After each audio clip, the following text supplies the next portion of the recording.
Life as a man is exceptionally difficult. I say the most beautiful and the most terrifying thing about being a man is you're born without value. Society doesn't care about you. You're only going to be cared about based on how useful you are. You have the chance to build yourself up and become a superhero if you're prepared to do the hard work and be indefatigable enough to never quit. But if you're going to stand around and wait for a handout, nobody's going to ever respect you. And I think that a lot of people have forgotten about how difficult and how competitive it is as a man. We're always in constant competition with each other. And it's your duty as a man to stand up and say, I want to be as important and strong and good-hearted and God-fearing as possible. And I need to work hard to achieve those things. And the dangerous thing about overly emotional men is that they're dangerous. They're genuinely dangerous. This is what's crazy. All these people who talk about toxic masculinity and how bad it is for men to be traditionally masculine. A traditionally masculine man does things he doesn't feel like doing because it is his duty to do them. He charges into the building because it is his duty. Not because he feels like it, because it is his duty. We're now teaching the new generation of men that they don't have duty and they can just act on their feelings and act how they feel, and they don't have to act as a man should. Do you know what happens when you get men who just act how they feel? You get school shooters, you get violence. Men who do not control their emotions are dangerous. If you find a man who is stoic, he's not going to hurt people. He's going to sit and think about his actions very carefully, and he's going to be a good man who protects for it and provides for his family. You find a man who just acts out on impulse and does whatever he feels like, you're going to find a dangerous man. Sitting here telling men to cry more and act with their feelings and it's okay to feel this way, that way, etc., and have no self-control. That is why we have the problems we have in the world. Absolutely and utterly wrong. So when they talk about toxic masculinity, they have it completely inversed on its head, completely and utterly wrong. We need to be teaching stoicism. We need to be teaching young men to understand that the world is very, very difficult. It's hard to be a man. You're going to feel bad sometimes. You need to suck it up and perform anyway. Not to sit there and cry your eyes out or blame other people. And when bad things happen, they call traditionally masculine men. If you need a firefighter, you need a masculine man. When you call the police because of the problem you had, you want masculine men. And as soon as a woman or a man is in trouble, when you look for backup, you look for masculine men. And masculine men have a duty to provide and protect those they care about. We have a duty to do things we don't feel like doing because we know we're supposed to do them. And that's why we stayed in the Titanic and died. The real problem with the world is that there's an epidemic of cowardice. Men are cowards. We have an epidemic of cowardice. Everybody is so afraid.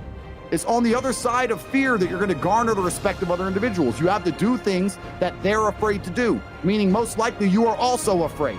I've done a bunch of shit. I was afraid 87 times before I got in the ring and cage. It's scary, right? I lived a scary life. But by going through all of that, I am now respected. You have to learn to face your fear. I'm not saying not be afraid, because that's not brave. If you do something and you're not afraid, you're not brave. You have to be afraid and do it anyway. That's what courage is. So I'm not saying you can be as scared as you want, but you still have to go. We're living inside of a video game. Because in a video game, you're going to go through trial and tribulation. You're going to struggle to upgrade your character. And the reason you upgrade your character is when you get more stats, you can complete more difficult levels within the game. Life is exactly the same.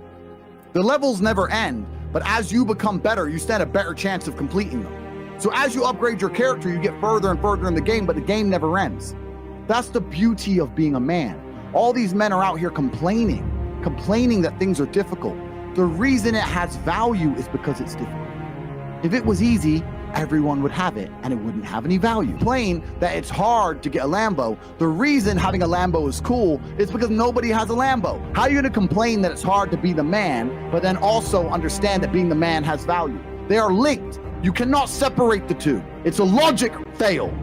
If you love the fact, if you love the idea of being that character you dream of yourself to be, then you should love the fact it's hard to become that man, because it means no one else can do it.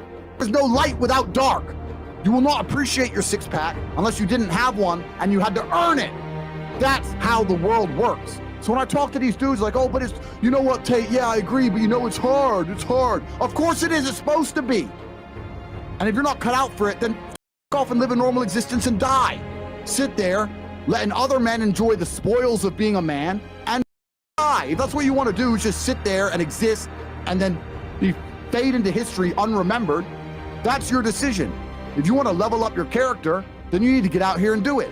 You need to be around brave men. You need to get some balls. You need to get your network together. You do the truth. Humble yourself. Stop sitting there with an ego. Realize you ain't shit.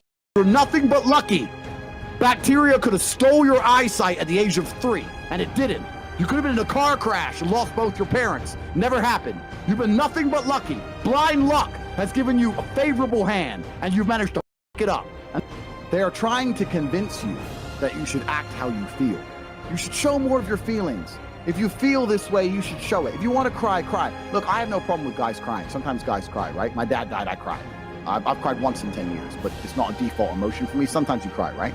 But what I'm saying is the reason they're trying to bring out emotionality in you is because most of the time you don't feel like doing the things you're supposed to do. But the true masculine frame throughout history was doing the things they didn't want to do, but they knew they had to do because they had honor and duty. That's what honor and duty means. Do you think the men on the Titanic wanted to stay on the Titanic? No, we're men. We have to stay. We're scared, but we must. It's our duty to let the women and children on the lifeboats. Yeah. This is masculine duty.